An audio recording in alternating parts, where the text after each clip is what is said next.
네, 지금 이 시각 여러분이 주목할 만한 이슈 살펴보겠습니다. 배우 정우성 씨가 모델 문가비 씨와의 사이에서 혼외자를 낳은 사실을 인정한 가운데 책임을 두고 갑론을박이 이어지고 있습니다. 정 씨의 팬들은 지지 성명을 밝히면서 우리도 개방적인 사고가 필요하다고 말했지만 일각에서는 책임을 다하지 않고 있다는 비판도 나오고 있습니다. 정 씨는 오는 29일 청룡 영화상 참석을 재검토하고 있습니다. 신세롬 기자입니다.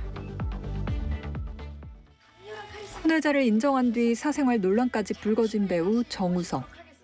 일부 팬들은 온라인 커뮤니티를 통해 그의 혼외자 인정에 지지 성명을 냈습니다.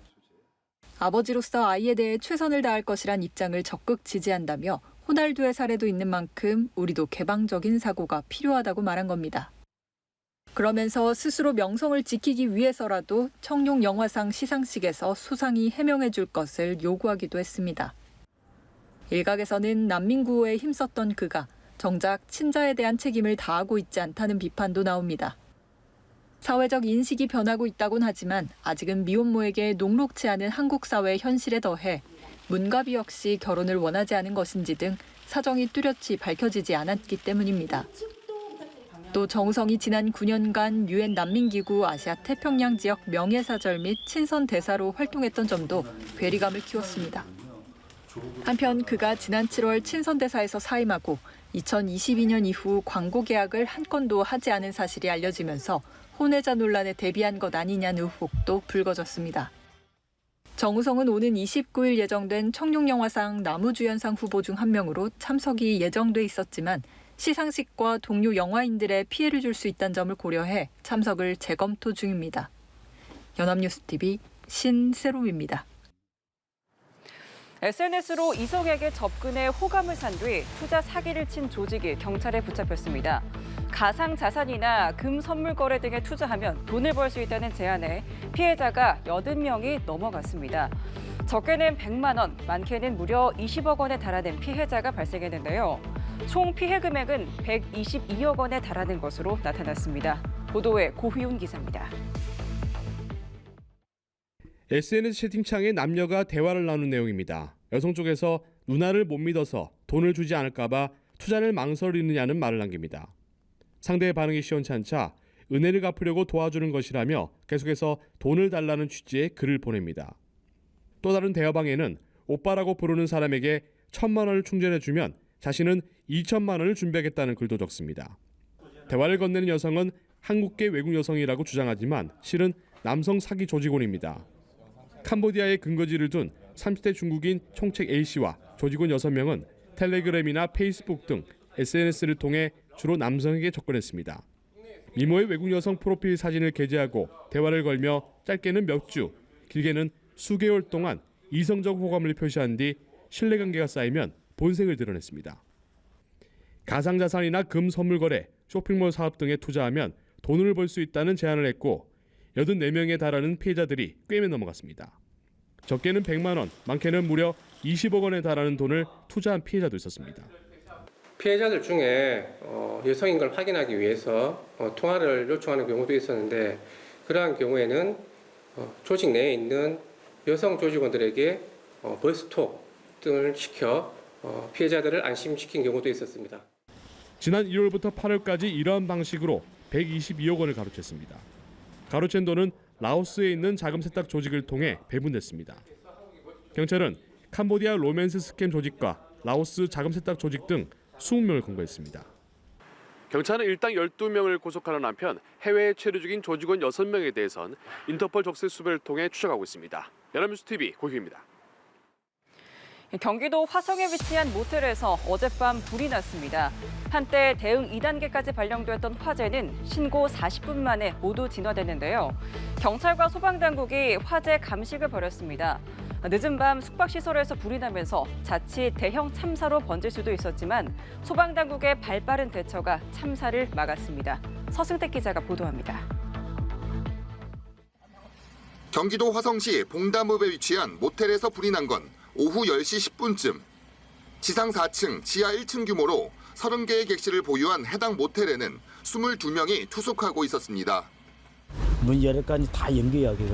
수건으로 적시감이 맞고 일로 내려온 거야, 그래가지고. 한때 대응 2단계까지 발령됐지만 불은 신고 40분 만에 모두 진화됐습니다.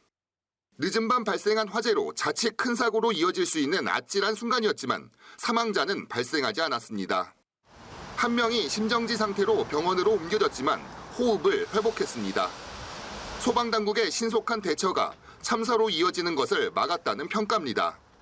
신고 접수 12분 만에 현장에 도착한 소방관들은 각자 맡은 구역으로 신속하게 진입해 단 10분 만에 구조 작업을 마쳤습니다.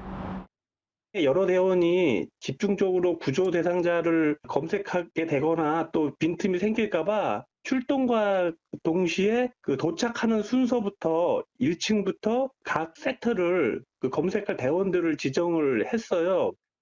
층별로 구조대를 각각 투입했고 건물 안에 더 구조할 사람이 없는 것을 확인한 이후에도 혹시 모를 상황에 대비해 4차례나 더 추가 수색을 벌였습니다. 소방당국이 모텔 관계자에게 비상벨 작동을 요청해 상당수 투숙객들이 조기에 대피할 수 있었던 것도 피해를 줄이는 데 역할을 했습니다. 한편 경찰과 소방당국은 합동 감식을 벌였고 모텔 1층 카운터에서 불이 시작한 것으로 보고 화재 원인을 확인하고 있습니다. 연합뉴스TV 서승택입니다. 네, 우리 산업 전반에서 첨단 기술이 유출되는 사건이 지속적으로 발생하고 있는데요. 올해 적발된 사례만 벌써 25건입니다. 지난해 같은 기간보다 20%가량 늘었는데요. 국가 안보에도 피해를 줄 수 있는 범죄인 만큼 대응을 더욱 강화해야 한다는 목소리가 나옵니다. 문영민 기자입니다.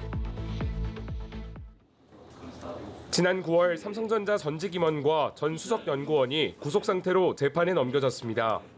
삼성전자가 기술 개발에만 4조 원 넘게 투입한 디램 기술을 중국으로 빼돌린 혐의입니다. 이렇게 산업 기술을 해외로 유출해 적발된 사례는 올 들어 지난달까지 모두 25건, 지난해 같은 기간보다 20%가량 늘었습니다.